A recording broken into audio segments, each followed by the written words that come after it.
Next, time to have a look at some circuit analysis with diodes. And I'll look at two example circuits. Both quite simple, but one of them is very easy to solve and the other one isn't. We'll start with the easy one. Okay, this one is easy because if you look at the diode, you'll find that the cathode here is at 10 volts, whereas the anode here is connected through this resistor to ground. Now that means that the cathode is going to be at a higher voltage than the anode.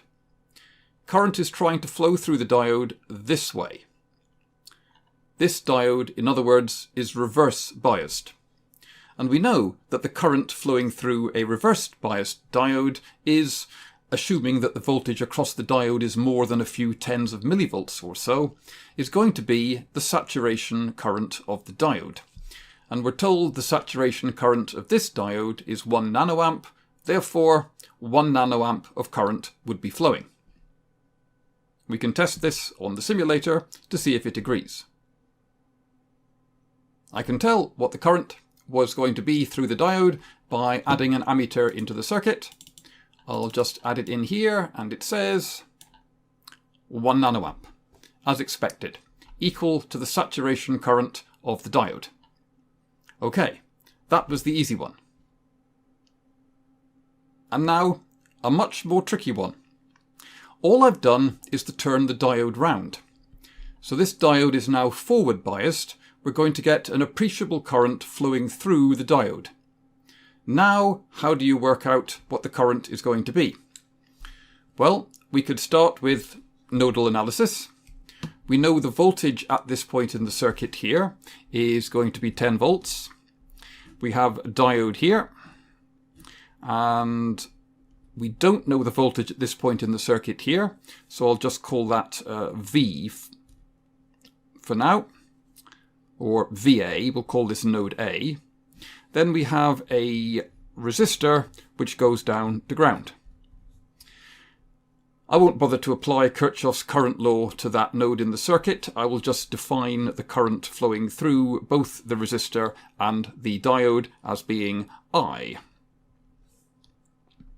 Then, for the resistor here, which is a 1K resistor, applying Ohm's law gives me that VA minus 0, or just VA, is equal to I, the current, times 1K.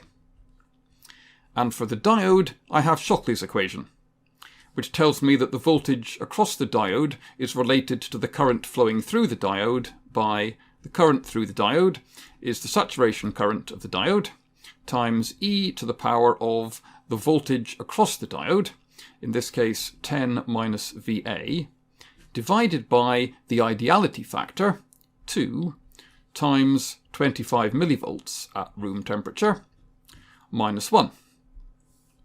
Putting in the numbers, that gives me 1 nanoamp here, times e to the power of 10 minus VA over 50 millivolts, minus 1. Okay, well, I can eliminate VA from these two simultaneous equations, and that would just leave me with a single equation in the unknown I, the current.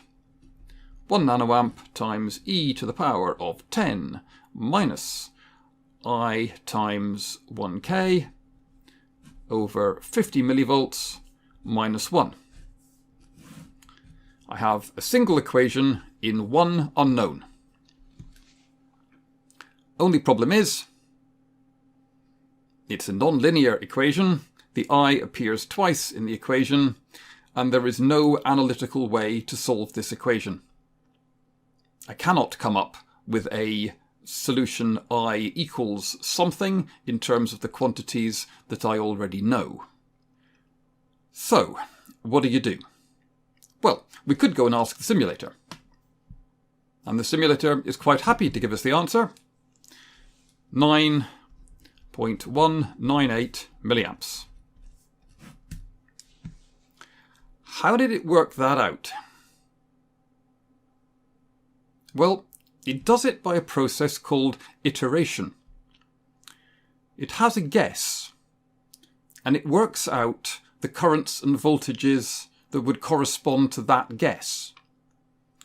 And based on those, it makes a better guess and works out the currents and voltages again, and then makes a better guess, and so on.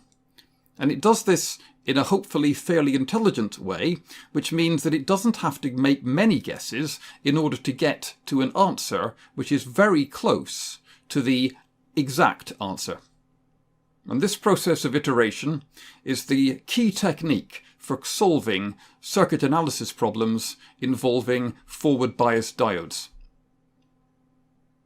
It's such an important technique that the whole of the next video will be devoted to it.